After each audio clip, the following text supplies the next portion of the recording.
Hey Mama, last week we talked a little bit about social media. And if we're not careful, social media can kind of take away our motherhood because we are so distracted by it and by what goes on there. And today I wanted to share with you some of the boundaries that I have set for myself with social media. So let's jump right into it. Hi, I'm Jocelyn, fellow mom of 5 and host of the Positivity in Pregnancy and Motherhood podcast. I help pregnant women and mothers to find the positivity in their season of life through changing their thoughts to work for them and not against them. I help mothers find the small, doable steps in thought and action without making drastic changes to their everyday mom life. And I can help you. Let's find positivity during our pregnancies and in our motherhood together. Thanks for joining.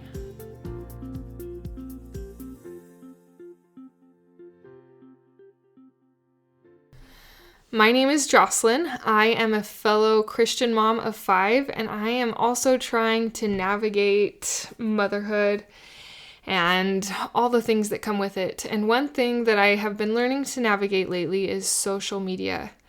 Social media is a good way for the adversary to distract us from what is really important, and to numb us from feeling, to make us impatient with our husbands and with our children so that we become irritated and little things start to drive big wedges in our relationships, either with our husbands or with our children.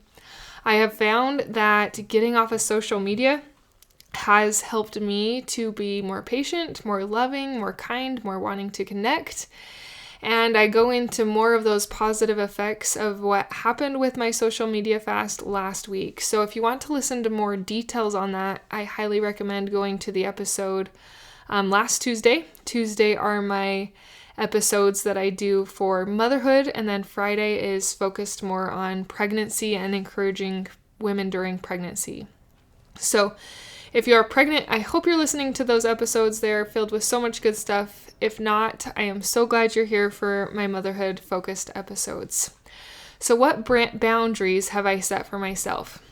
Now, I want to say that I am not perfect at these boundaries, but I am pretty good. I'm pretty close to honoring these boundaries fairly strictly.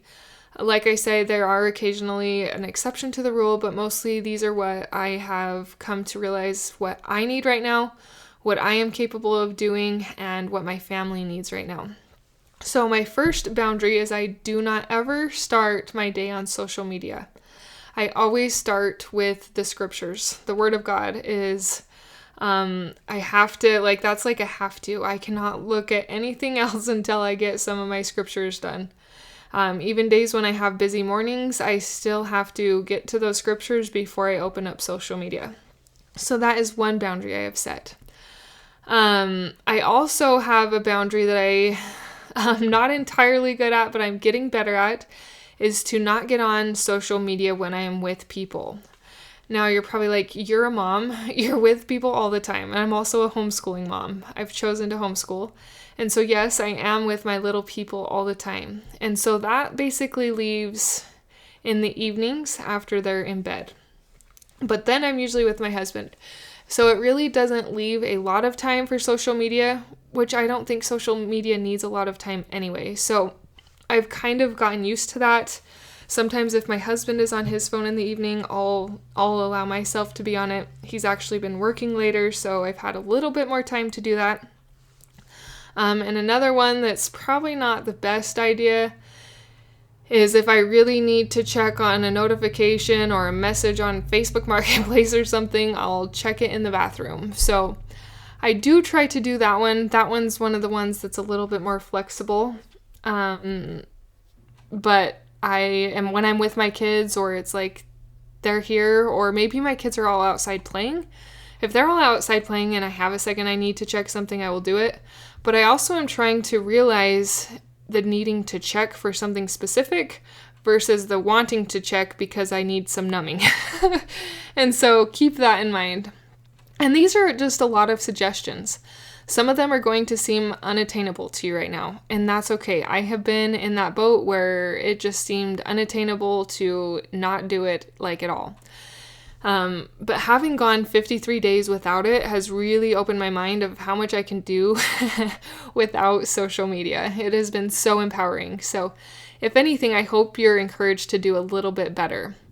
The next thing was I try really hard to take weekends off, especially Sunday. I try not to do any checking at all on Sunday, and I try to have that on Saturday as well. I had heard that, and I have done that one for a while, and it's good to just take a break. Take a break from the world, from the checking, from the wondering, from the notifications, and just allow yourself to enjoy a weekend. So those are the boundaries that I currently have and that I am trying to do. Some people do timers on their phone. Some people set limits on their phone to where it almost kicks you out so that you can't go more than your limit. Think of some other limits or boundaries on social media. Maybe you don't want to do it after 7 p.m. or maybe you only want to have a window where you do it. Maybe you do want to do it in the morning right after your scriptures, but before the kids get up. I have found that I am not one who wants to entirely get rid of social media. And that's partially because I feel like God is encouraging me to share some of that light on social media. There needs to be more encouragement, especially in relation to pregnancy on social media. And so as much as I don't like social media, as much as it takes way too much of my time, I feel like I need to be there to post a little more and to encourage a little more. So there's kind of the two-edged sword that I'm dealing with at the moment. Nonetheless, try to be a little bit better about your screen time, especially with your sweet little children and your husband. There are some boundaries. Set your own boundaries and do your best to honor them, even if that means you have to remove the Facebook app or the Instagram app or TikTok or Snapchat or whatever it is. I found that it has been so freeing. I feel happier. I feel closer to God. I want to learn more. I want to create more. It's just amazing. I want to be with my kids more and strengthen my marriage more. A lot of positives from getting rid of something that is just a distracting time sucker. I didn't want to use that word, but I couldn't think of another one. Anyways, I'm cheering for you. We're doing this together. Like I said, I'm still navigating it and figuring it all out myself. So join me.